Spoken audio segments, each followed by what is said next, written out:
theories about how the world will end have surrounded all of us throughout the history. As Robert Frost once said, some say the world will end by fire, some say in ice. The cause of Earth's destructions have varied throughout time. Many times through history, people have thought that the world would end because of the events that were occurring during their lifetime.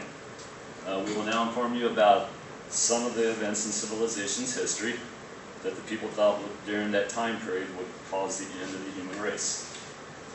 And mine is on the Black Plague, or also called the Black Death. The Black Death, I'm going to give the definition, where the outbreak started, how the disease was transmitted, and some of the after effects. The Black Plague was actually named from one of the symptoms on the lymph nodes around the neck.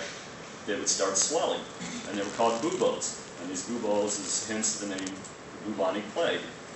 The scientific name for it was Yersinia pestis, and that was due to the bacteria that got into the lymph nodes and caused the swelling. And what would happen, it would destroy some of the blood vessels in your fingertips and extremities, and it would turn your skin black, and that's how it also became known as a Black Plague. And you could get it two ways. One was through openings of the skin, usually bites from animals, and the other way was through the respiratory system. If somebody was to have the Black Plague and wants to sneeze on you or cough on you while you were administering care to these people. Okay, and that's one of the pictures there, what some of the Black Plague looked like. The people would lose the tips of their fingers and stuff. Okay, and where it originated was in it started off in Asia, around the Caspian Sea, and went into Italy through the ports because they were a big trade district area. And on one of the ships that was coming from Asia, there was actually some people that had the Black Plague, and when they went into the city, some of these people had already died on the ships, and they carried the dead into the city. And then the people in the city of Italy, started dying of this plague. So the people in the plague, they started scattering all over the place because they were afraid they were going to catch it. So as they traveled through Europe, they were spreading it as they were traveling through Europe. And it actually even made it to the island of England about 2 years after it hit Italy, which was in about 1348. And it killed about 50 to 60% of the population of Europe, and it's at 30 to 50% of the population in England. And then also by the end of 1353, the epidemic had even reached as far as Russia and even North Africa. And it didn't affect too much of the northern part of Europe because of the cold weather, and they weren't known for their big trading industry. And it still lingers today. It lingered for centuries, and like even in the 1600s, it come up again in England, and it killed like 1 out of every 5 residents there that lived there. And it was even listed just 2 months ago, back on June 16th, in the New York Times, that a guy in Oregon had contracted the Black Plague here in the United States.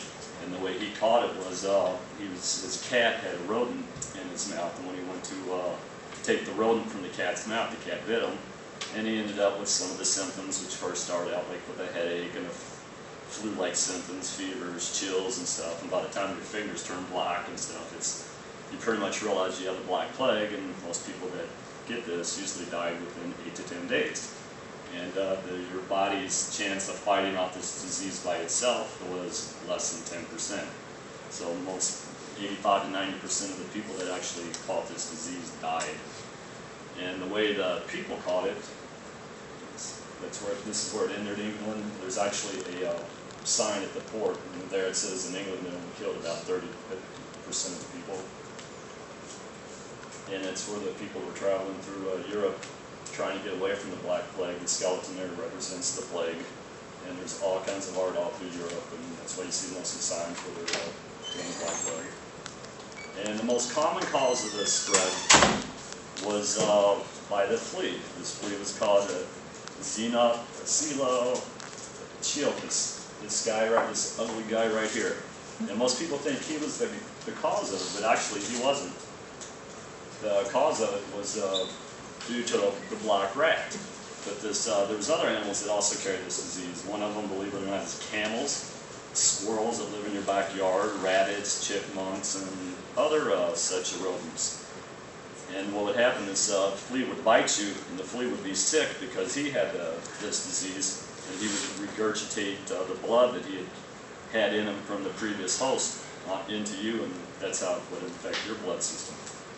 And so it was actually the rat that carried the disease, not the flea. It's just that the flea is the one that pushed the disease from the animals to the people. And one of the problems was people were very religious back then, thought God and Satan were fighting each other and killing all the humans and stuff, and people believed that the cats were in league with Satan. So they would actually go around their villages killing cats. And unfortunately, killing all these cats made the population of the rats grow even quicker, and there was nothing to keep them in check. And therefore the plague spread even quicker. And also a lot of poor hygiene practices caused a lot of problems, because a lot of people during the plague, they were just leaving their dead bodies laying around. They were leaving their families in the houses and just leaving the dead people on the street. They were afraid to touch them because they thought they were going to also catch this plague, not having any idea how the plague was spread.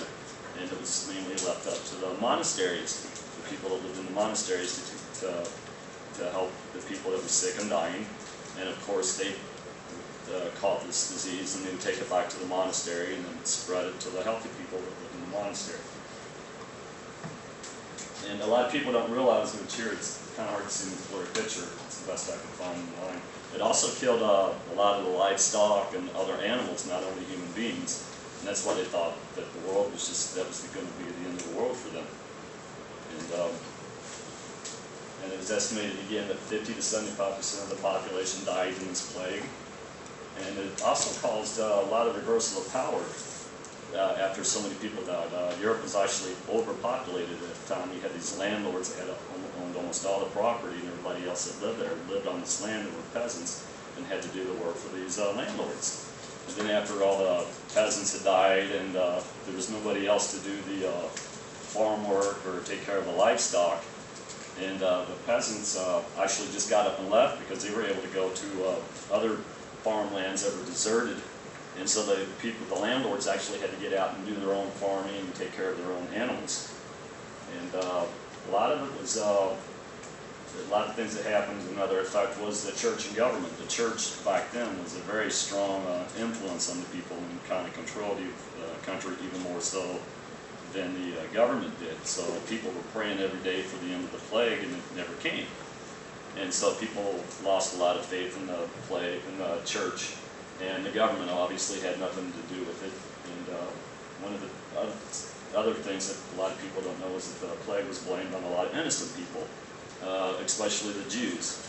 The Jewish people had better hygiene habits, and they didn't believe in killing cats, that the cats were in league with Satan, so therefore they had cats in their villages and stuff, and which ironically the Germans were the first to do it. They would go into the Jewish villages and massacre the Jews, and they did this in like in 300 and 400 cities, just wiped out the whole Jewish population, because the Jewish, even though they were still getting the disease, it was nowhere near the rate that the rest of Europe was. And this is like it's supposed to represent like a priest and a doctor and the government trying to fix the Black Plague or find a cure for it. And one of the reasons they show these skeletons and these people hopping around like crazy during the plague, because it also affected the nervous system, and they get the people would act delirious and move around without even realizing what they were doing. And surprisingly, even though with the plague still happening today, there is no current vaccination available in the United States, even though the CDC states that there are about 7 average cases a year reported in the U.S. and about 1,000 to 2,000 cases stated worldwide. Thank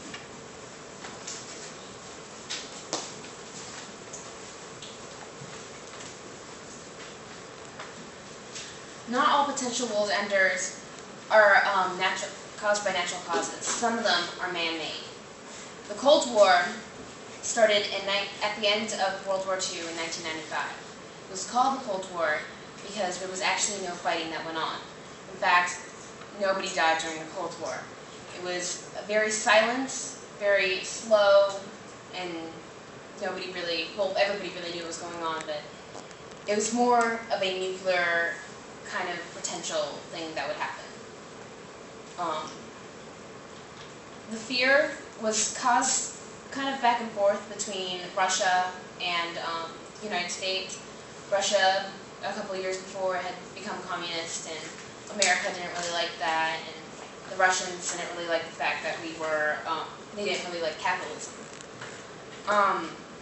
Another big factor was the fact that Russia feared our nuclear power because we had the most arms, we had better warheads than they did, we were more advanced in the nuclear kind of division of everything. Another problem was that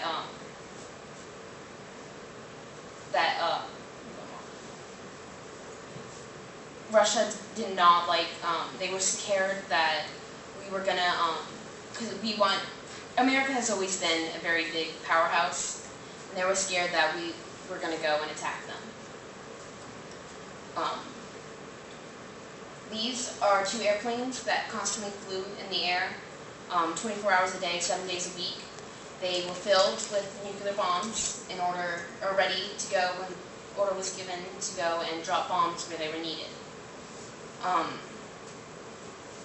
Cuban Missile Attack was the closest that America has ever come, or the world has ever come to a nuclear holocaust, a nuclear war. What had happened is that the USSR wanted to give nuclear power to Cuba to make sure that there was more, because the Russians did not have enough power to get their nuclear warheads over to America. They could only get as far as Europe.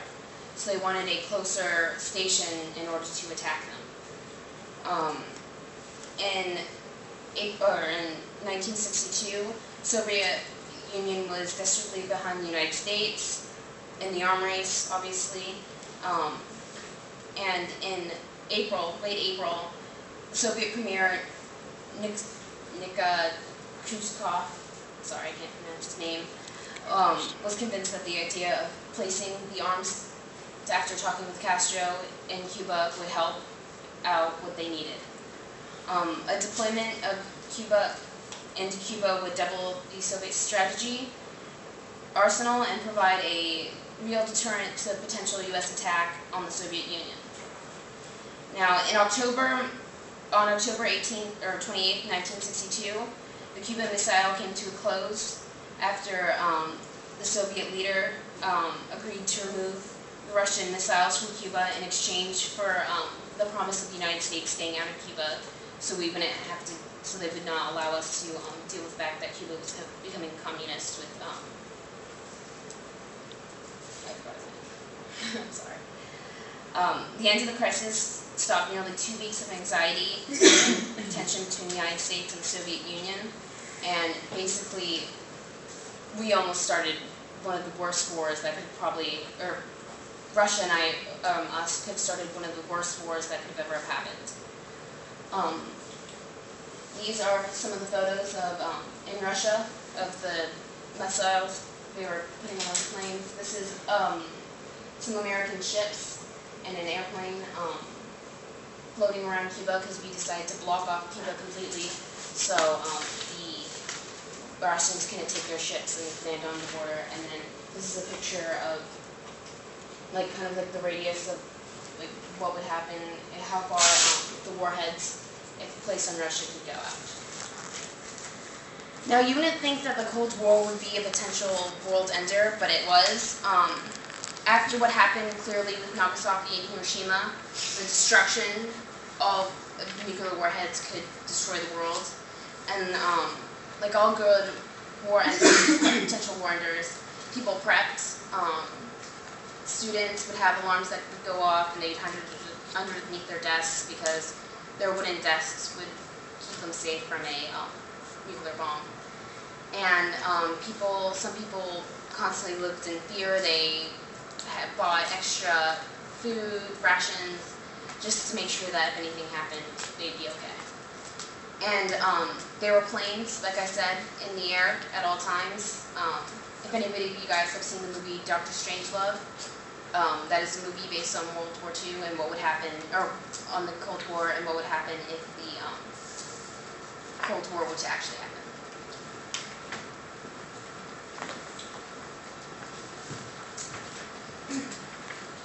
The Cold War pretty much concluded itself around 1991, and that began the next big crisis, Y2K. Y2K fully became full-blown in the mid-90s.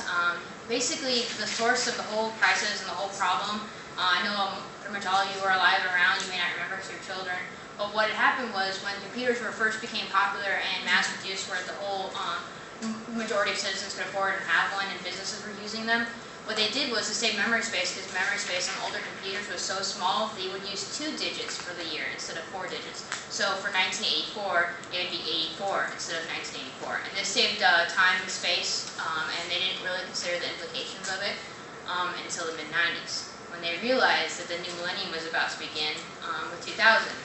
Now, under the same source code, it would go from 1999, or in the computer as 99, to 2000, which would be 00. Now, this would actually reset it back to 1900. So instead of going forward 1 year in the computer, it would go back 100. And that would throw off everything. So what they had to do is they had to go through all the source code, all the computers, and all of the things that required dates, vehicles, lighting systems, electrical companies, everything that required a date electronically had to go. All the IT corporations had to go through them and verify it and change it from 2 digits to 4. It was a massive undertaking. So these are the types of machines that they thought was going to be affected. They thought obviously personal computers because they revolve around date and time. I don't know if anybody has a power outage and they turn their stuff back on. Guess what? You have to reset the date and time. Surveillance equipment, big corporations and military bases, everything like that. Anything that required surveillance, cameras, making sure that nothing was getting robbed or stolen and everybody was safe, that was going to be down. Lighting.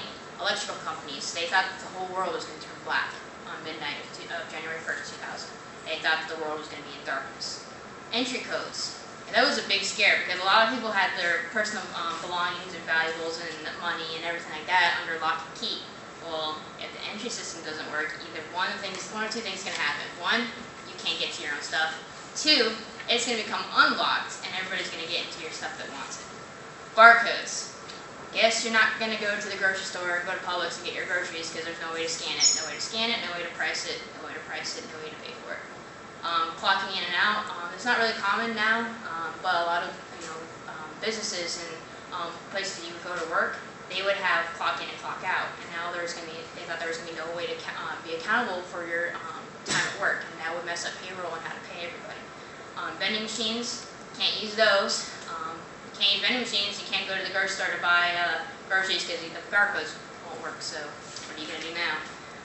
And then there's a bunch of other things, switchboards.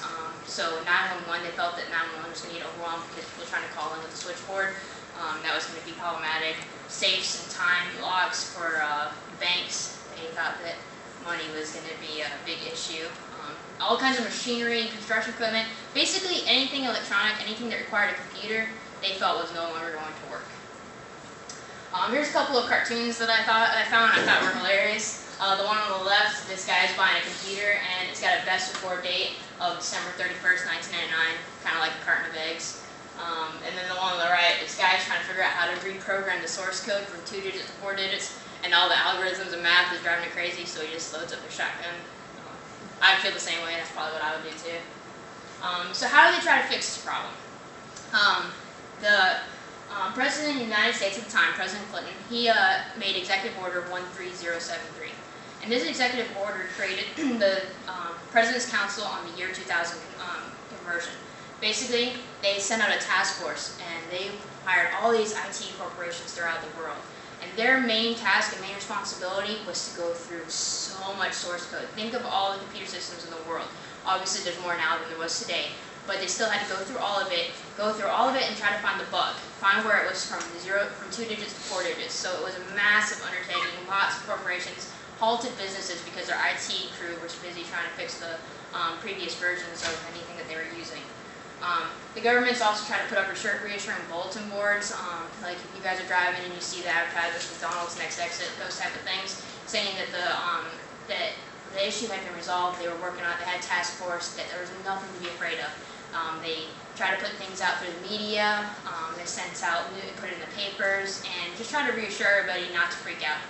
Of course, that doesn't always work, because you tell somebody not to freak out, chances are they're going to freak out. It even became so drastic that the last 5 months of the year, citizens were advised not to plan travel outside of the United States. Because the thing is that America was the spearhead of this. America, the United States, they were the ones that realized that there was a problem, and were the first to undertake it, because we are a very largely growing nation. And so what we did was we coordinated with all of the countries that we have goods imported from. So like, let's say we get a lot of stuff from Japan. We were coordinating with Japan and making sure that everything was good to go and they were gravy, because if they weren't ready and they hadn't fixed the bug, we were going to have a lot of difficulties trying to get the materials that we need, the materials that we cannot produce on our own soil. So that was going to be an issue. So we started coordinating with countries that we interact with usually, and making sure they were good to go, as well as other English-speaking countries such as Australia and England, and making sure they were okay. But the lesser developed countries that we didn't really have much of a connection with, and the ones that that really couldn't care less, you know, they didn't rely on technology as heavily as we did, we didn't have a big working group with them. So Americans were advised not to travel to those locations, because America realized that they weren't doing anything to fix the problem. And if they weren't doing anything to fix the problem, and you were in that location January 1st of 2000, you might be in some serious trouble. Your car might not work. You might not be able to use your debit card. You might not be able to use the ATM. You may not be able to do anything, and you're going to be stranded in a foreign country, probably don't speak the language, no way to get home. And the American government wanted to prevent that from happening and protect all the citizens. Here's a picture of a grocery store in the final months of 1999. Basically, they stockpiled everything that they were going to need. I don't know why, but there's more toilet paper than water, you know, to each their own. And a big stockpile of Excedrin. That's pretty cool. I would stock up on that. And then they came out with this Y2K personal survival kit that they suggested people purchase and use. It was just a little strange to me that they would put it on CD-ROM, because, you know, yeah, you could use it until 2000, but then what are you going to do with it? So that was just something that, you know, they were going all out, you know, stockpiling food, water, gas. They were giving every strategies, like, how can you stay alive in 2000? So the outcome. You know, it's midnight, January 1st, 2000. People are probably drunk, out celebrating the new year. Some are probably bunkered down, scared that the world is ending. Nothing happened. We went on life as we knew it. There was one reported bank outage in the United States, but other than that, there was nothing. The lights stayed on. You could get your money out of the ATM. It was no big deal. And people were actually really scared. They were getting out 2 to 6 weeks worth of money, and making sure they were good to go. People were building shelters, buying firearms. People were going nuts. And all in all, the world as a whole, all the countries throughout the earth, they spent $500 billion trying to fix the source code, fix one little computer bug and all the systems. In the U.S., we spent a fifth of that. We spent $100 billion. Granted, we were the spearhead, we are a growing nation, but that was a lot of money that we didn't have. There was food and gas and water shortages, because everybody was stockpiling, like you saw in that picture. So people that didn't stockpile, they were like, what are we going to eat today? Because there was nothing to buy. And gas, everybody was filling up their cars, and it was just a big mess. There was a lot of economic hardships as well, because people, what they were doing is they were changing out from their stock. They were selling their stock to get cash. They were liquefying all of their assets so that they would have something on hand in case they couldn't get to it later. It's better to put it all underneath their mattress than put it in a bank that might not work the next day. And some statistics, 14,000 people were surveyed by the Gartner Group. Over 50% said they were going to take the 2 to 6 weeks worth of money out of their bank. 65% said they were going to modify their stock investments. That was going to be a big hit for the stock market. It was leading towards another crash. 17% of the individuals surveyed said they were going to top off their car with gas. And 60% said they were going to top off their heating oil for their house. You know, like I said, they were buying guns, trading assets to gold and cash, setting up shelters. It was just like doomsday preparation all around.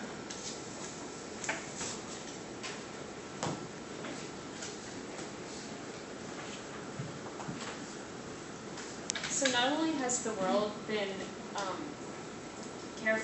careful about diseases and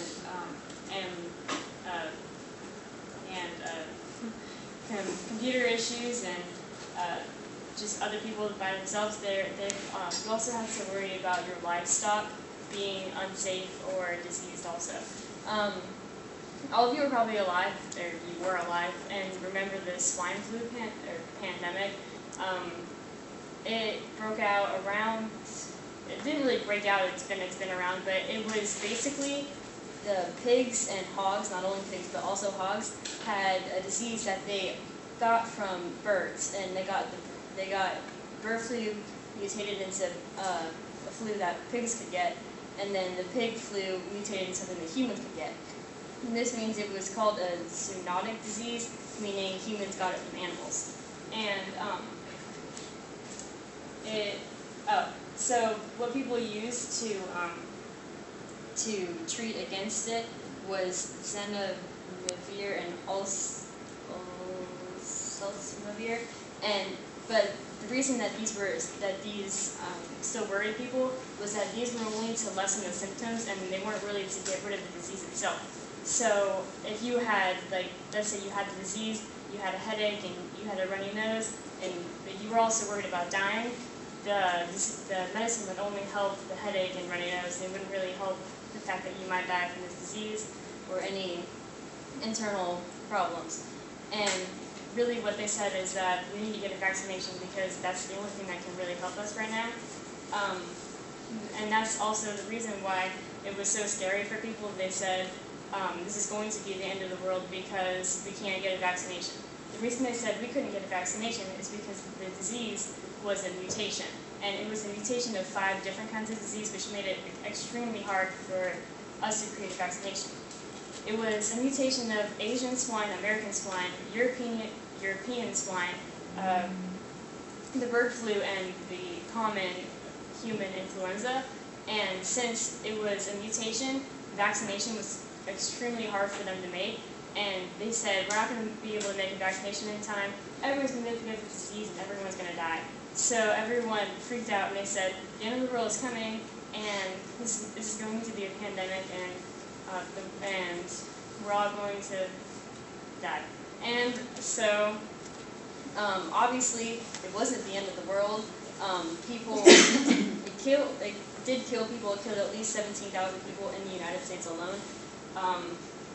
It's still a live disease. You can still get it, but there is a vaccination now. At least 57 million people died from the disease, or 57 million cases of the disease were reported, and it's still alive today. You can still get it, but there is a vaccination. So it didn't wipe out all mankind. It was just another thing that the world was afraid of it wiping out the earth, but it really didn't.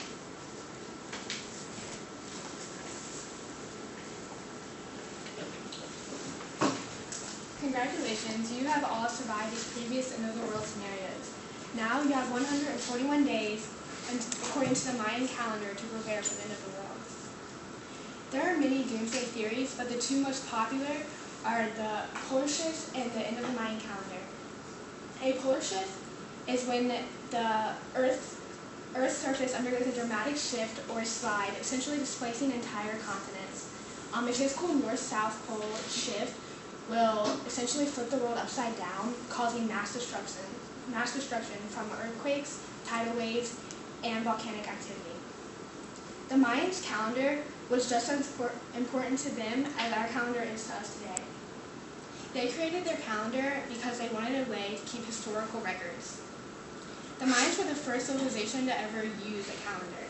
They divided theirs into four separate calendars. The first one was the Tzolk'in calendar. This calendar was a 260-day cycle. There were 20 day names in a month, which are right here, and then after every 13th numeral, the numbers would start over again. So it would be 1, 2, 3, 4, 5, 6, 7, and so on. This created a 260 unique combination of a day name and a number. The Mayans soon realized that the Tzolk'in calendar couldn't measure a solar year, the time it takes the sun to make a complete cycle. Mayans needed a more accurate calendar to track the length of time we regard as a full year. They then created the Had calendar. It had 20 day names like the other calendar, except now, after every 18th numeral, the numbers would start over. This created a calendar that consists of 360 days. The Mayans also created 5 nameless days called Wave. This was considered 1 month of 5 days, thought to be a very dangerous time. The Mayans believed that the gods rested during this time and left the earth unprotected. The Mayans performed ceremonies and rituals during the wave, hoping the gods would soon return.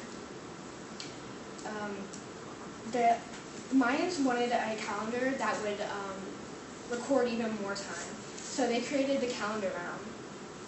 This calendar was a combination of the Tzolk'in calendar and the Had calendar.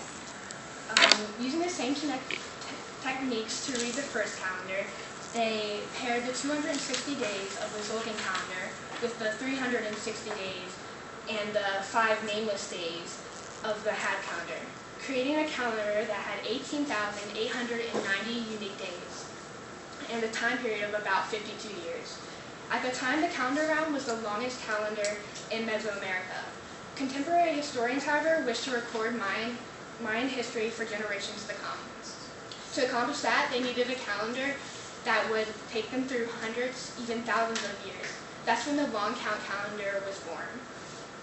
The Mayans designed the long count calendar to last approximately 5,125.36 years, a time period they referred to as the Great Cycle. The long count calendar is divided into 5 distinct units. To find a long count date that corresponds with any Gregorian date, you'll need to count the days from the beginning of the last Great Cycle. The beginning of the current Great Cycle is considered August 13th, 3114 BC. December 21st, 2012 is denoted as 13.0000 on the long count calendar, signaling the end of the current Great Cycle. Many people believe this to be the end of the world. Doomsday theorists have predicted the worst. However, Mayan scholars and natives dismissed the apocalyptic theories, noting that the end of the calendar would be much like New Year's. There are no Mayan inscriptions or writings that predict the end of the world when the Great Cycle concludes. The 2012 winter solstice is on December 21st. Many people believe that the Mayans knew this, and that's why their calendar ended on that day. For the first time in around 25,800 years, the sun will align with the center of the Milky Way galaxy. Although the event sounds very impressive, astronomers claim that it will have no effect on Earth. And with that, the next Great Cycle will begin. Causes of doomsday hysteria revolve around the fear that since the Mayan calendar ends on December 21st, 2012, that the world will come to an end. People also believe that things such as asteroids or comets will be a cause of doomsday.